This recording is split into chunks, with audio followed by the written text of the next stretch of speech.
Regard, œil avisé, prunelles aiguisées, la midinale est aux aguets. Par Pierre Jacquemin et Pablo Pillo-Vivien, tous les jours à 12h30. Bonjour Clémentine Autain.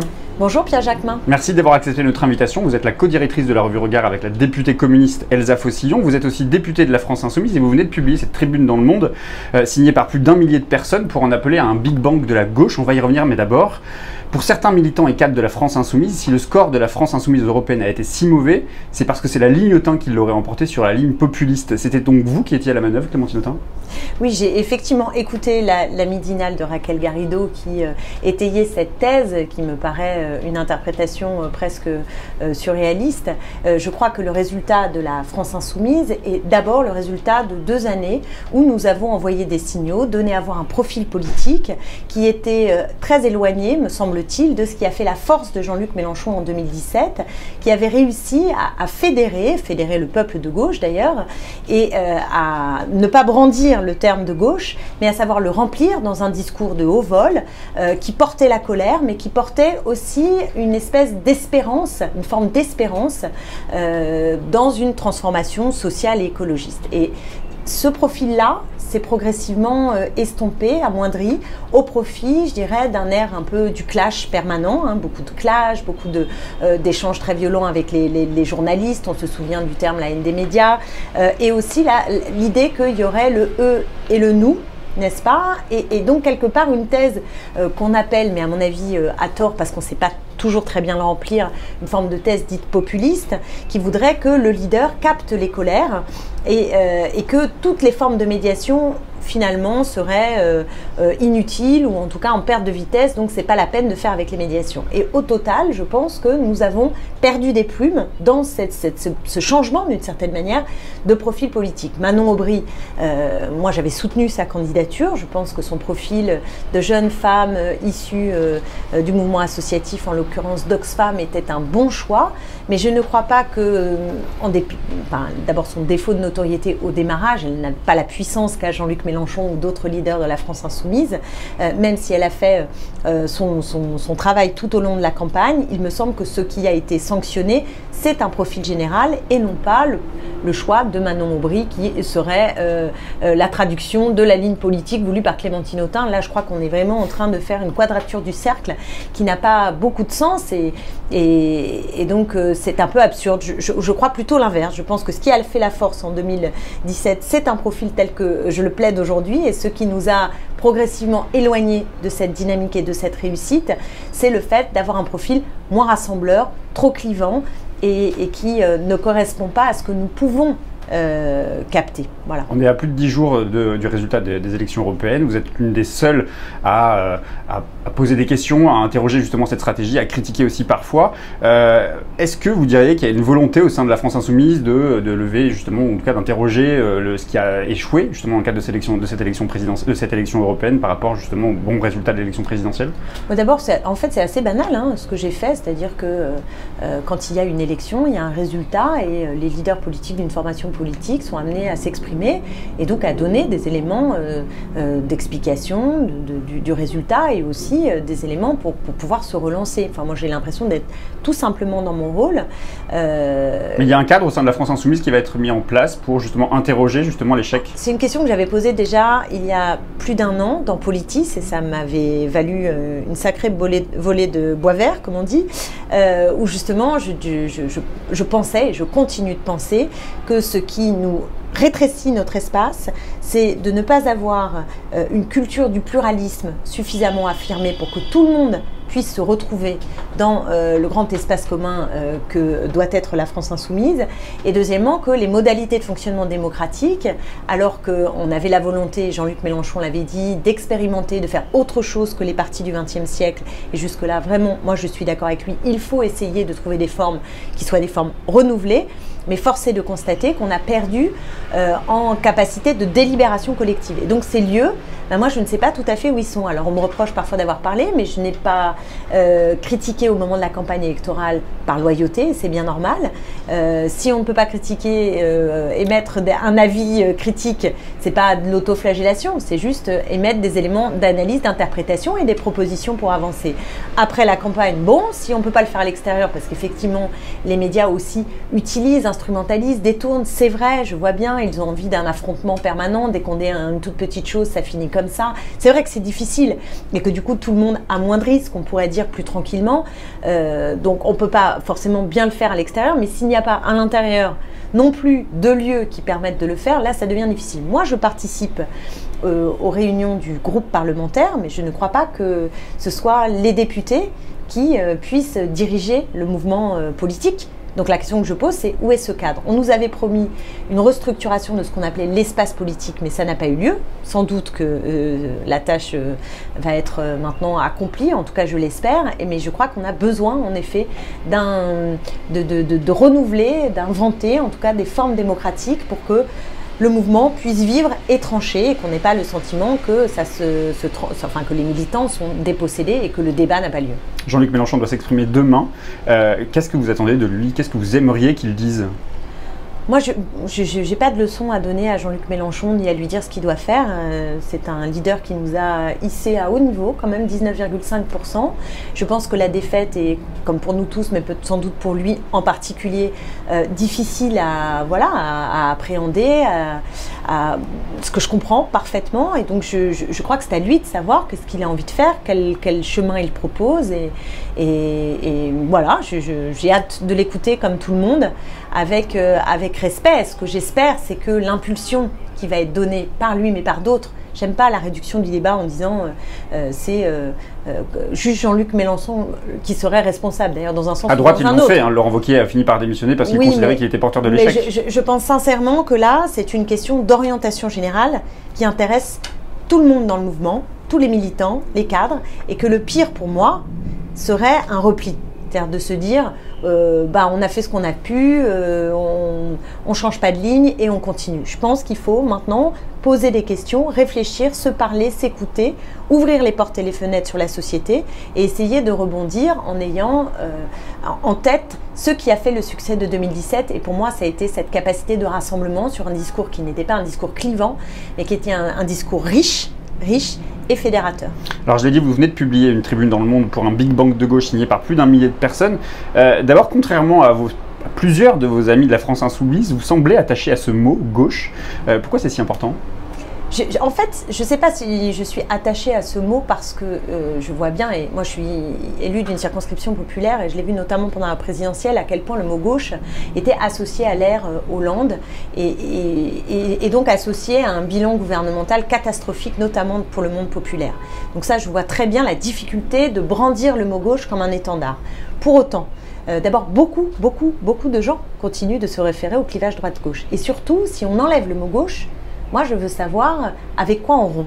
Et c'est là où je trouve que la question devient compliquée. Parce que une chose est de dire le mot n'est pas efficace pour être compris, ça c'est vrai. Une autre chose est de dire on a besoin de se refonder, de se renouveler. Et donc, il ne suffit pas de mettre le mot gauche pour avoir résolu la façon de faire vivre les valeurs de la gauche. Mais pour autant, moi, j'assume d'être dans une cohérence, une tradition et une histoire politique qui s'inscrit bien dans celle de la gauche, qui a été celle du mouvement ouvrier, qui aujourd'hui évidemment a été soufflé et prend des nouvelles formes, voilà, c'est l'évidence. Mais dans ces nouvelles formes, je n'oublie pas l'histoire et je n'oublie pas la cohérence des combats émancipateurs. C'est quoi l'objectif de la tribune finalement? Vous allez créer un nouveau parti? C'est pas l'objet du tout de la tribune. D'ailleurs, des signataires m'ont posé la question avant de signer, ce que je comprends tout à fait. Non, là, l'idée, ce sont d'ailleurs des citoyennes et des citoyens, mais aussi des intellectuels, des syndicalistes, des militants associatifs, des responsables politiques comme moi qui ont signé cette tribune pour tout simplement dire on peut pas faire comme si il s'était finalement pas passé grand-chose. On est dans un moment où l'urgence est sous nos yeux. Il y a la Macronie, d'accord, c'est-à-dire en fait l'accélération des recettes qu'on a connues depuis 30 ou 40 ans, et en face, les néofascistes. Donc c'est néolibéraux d'un côté ou néofascistes.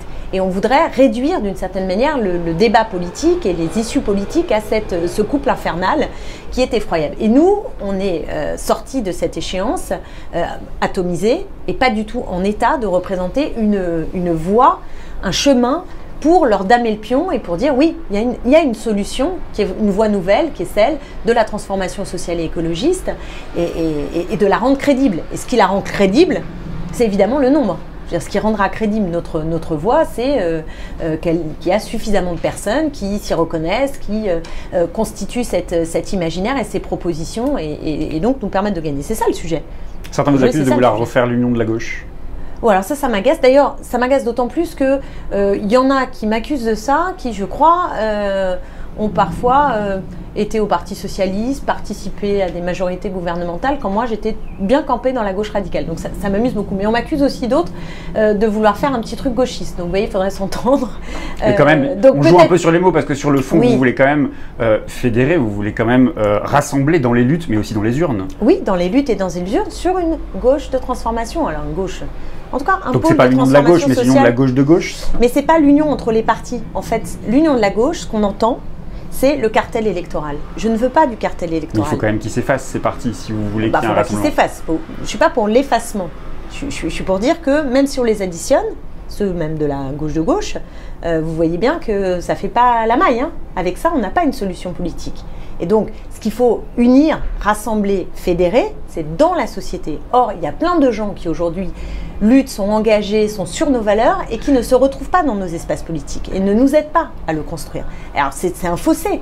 Quand vous voyez qu'en ce moment, il y a eu évidemment les profs qui sont en ce moment bien remobilisés contre la loi Blanquer, qu'on a les jeunes qui se battent contre le réchauffement climatique, qu'on a dans l'hôpital des mobilisations incroyables, qu'on a également eu des gilets jaunes qui sont totalement acquis à l'idée que la justice sociale, l'égalité territoriale sont très importantes et au cœur du truc. Bon, ça fait du monde.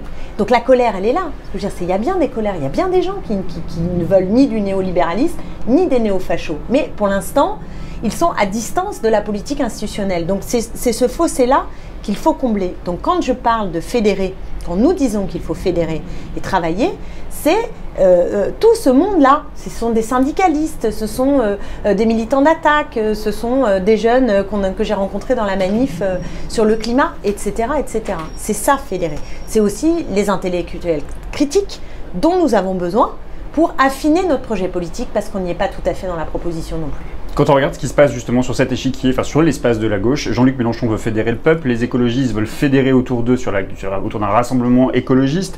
Olivier Besancenot, cette semaine dans la Midinale, nous annonçait qu'il voulait justement créer un espace de coordination de l'ensemble de ces voix de la gauche radicale. De coordination pour les luttes. Pour les luttes et aussi pour les urnes, il le dit. On a l'impression que chacun y va de sa petite initiative. Bah, ce qui compte, c'est qu'au bout d'un moment, ça converge. Hein. Je veux dire, mais c'est compatible, fédérer le peuple sur une ligne de gauche, fédérer les écologistes. Alors, les écologistes et Jadot, pour l'instant, ils se sont mis à distance de la gauche, mais j'ai l'impression que tous leurs débats ne sont pas tranchés. Donc, laissons-les avancer, savoir quelles propositions politiques ils font. Mais quand j'ai écouté la campagne de Yannick Jadot, c'est vrai qu'on est face à toute une série de problèmes. Penser qu'on peut régler la question environnementale sans s'attaquer à la loi du marché et au capitalisme me paraît dingue. Je le dis sincèrement, voilà. Alors, je ne dis pas que tout le monde à Europe Écologie Les Verts ou que tous ceux qui ont voté Europe Écologie Les Verts pensent qu'un geste plus un geste, etc. C'est pas ça que je dis. Hein. Mais j'ai le sentiment que pour l'instant, le positionnement de cette mouvance n'est pas bien arrêté et donc voilà, il faut voir. Après, je m'intéresse d'abord à notre famille politique. Qu'est-ce qu'elle est capable de mettre sur la table? Comment elle peut peser? Comment elle peut bousculer les choses? Comment elle peut compter? C'est ça qui, moi, m'importe. Et de ce point de vue-là, alors le populisme, c'est assez compliqué parce que si on prend le populisme à l'échelle internationale, en tout cas des expériences qui se revendiquent du populisme de gauche, c'est vrai qu'on observe et on observe un déclin. On ne voit pas de montée et de grande réussite de ce populisme de gauche. Donc il faut y réfléchir. Mais en France, je ne sais pas si ceux qui disent populistes, ceux qu'ils mettent dedans, je ne suis pas sûre que tout le monde est d'accord. Donc moi, ce que je dis, c'est qu'il faut un profil rassembleur qui s'appuie sur des médiations, qui cherche à parler du côté de l'espérance et à faire voir une alternative en positif davantage que par le clivage. Et je ne crois pas au eux et au nous. Je le dis franchement, autant évidemment qu'il y a une oligarchie face à laquelle il faut être très forte et soudée contre l'oligarchie, ça c'est l'évidence, mais mettre toutes les élites dans le même sac, je suis absolument pas d'accord. En 1789, le peuple s'est rebellé, il voulait du pain, il voulait etc. Mais ce qui a permis de changer de régime et ce qui a donné la force à 1789, c'est aussi que ça s'adossait à une pensée des Lumières. Donc je me méfie même de tout ce qui viserait à penser qu'il y a juste un tout petit noyau en haut et le peuple, rien au milieu. Ça, en tout cas, ce n'est pas la stratégie qui me paraît performante pour notre famille politique. Au-delà de la question de la stratégie et des questions de forme, il y a aussi les questions de fond, vous en avez parlé, il y a eu la question des migrants, mais on voit bien que sur la question de l'Europe, sur le rapport aux médias, sur les questions de laïcité, beaucoup vous accusent d'ailleurs d'être la gauche identitaire, pro-voile. Il y a des désaccords, ces désaccords, ils sont surmontables à gauche ? Pas tous, bien sûr pas tous. Et d'ailleurs, il va falloir vivre avec des désaccords. Enfin, je veux dire, qui peut penser qu'on aurait une force à vocation majoritaire dans lequel tout le monde penserait la même chose sur tous les sujets? Enfin, c'est des questions importantes quand même, la question de la souveraineté populaire, la question des frontières, la question de l'Europe. Mais bien sûr. Mais notre espace est divers. Donc après, il y a des batailles entre les uns et les autres, d'hégémonie, de conviction, etc. Mais l'idée qu'on va tous marcher d'un seul pas en ayant réglé tous les sujets et en étant d'accord sur tout, sincèrement, je ne le crois pas. Donc il faut trouver ce qui fait commun, ce qui peut être moteur, et ensuite permettre aussi à chaque sensibilité de vivre, tout simplement. En tout cas, moi je plaide pour ça et je pense que si on ne fait pas ça, il faut qu'il y ait un minimum de cohérence, évidemment. Il ne s'agit pas de partir en sucette et de n'être d'accord absolument sur rien. Mais une fois qu'il y a un bloc commun, je veux dire une base commune sur des choses assez substantielle, et je pense qu'on en a sur la démocratie, on est tous pour une nouvelle république, c'est clair, on est opposé à cette espèce de domination du capital et de loi du profit, ça se décline dans beaucoup de choses, on veut la transition énergétique de manière extrêmement volontariste, on est pour les droits et l'égalité, alors après il y a des sujets, mais ça implique déjà, vous prenez juste ces chantiers-là, là-dedans vous avez une mine d'or pour faire vivre un projet politique qui nous rassemble. Mais à l'intérieur, ne nous leurrons pas. On ne va pas être tous en randonnion en pensant la même chose sur tout et en essayant d'éradiquer tous le premier qui ne pense pas comme pensent ceux qui sont majoritaires ou dominants. J'ai une dernière question, Clémentine Autain. On va vous accuser avec cette initiative, justement, le texte du Monde, puis l'appel à venir le 30 juin au Cirque Romanès. On va vous accuser. Merci de rappeler, donc le 30 juin au Cirque Romanès. On va vous accuser de jouer une initiative, enfin en tout cas de votre carte personnelle. Autain 2022, ça démarre maintenant? Alors d'abord, l'appel, c'est un appel collectif. Hein. Donc je vois dans les médias comment ça sort très facilement, ça devient mon appel, etc. C'est un appel qu'on a impulsé avec Elsa Faucillon et qui est signé par de très nombreuses personnalités, citoyennes et citoyens. Donc cet appel, il appartient à tous ceux qui l'ont signé. C'est très important et sans doute que tout le monde d'ailleurs n'y a pas mis exactement la même chose. On n'est pas forcément d'accord avec l'intégralité, mais je dirais que c'est plus un profil général en disant ouvrons-nous.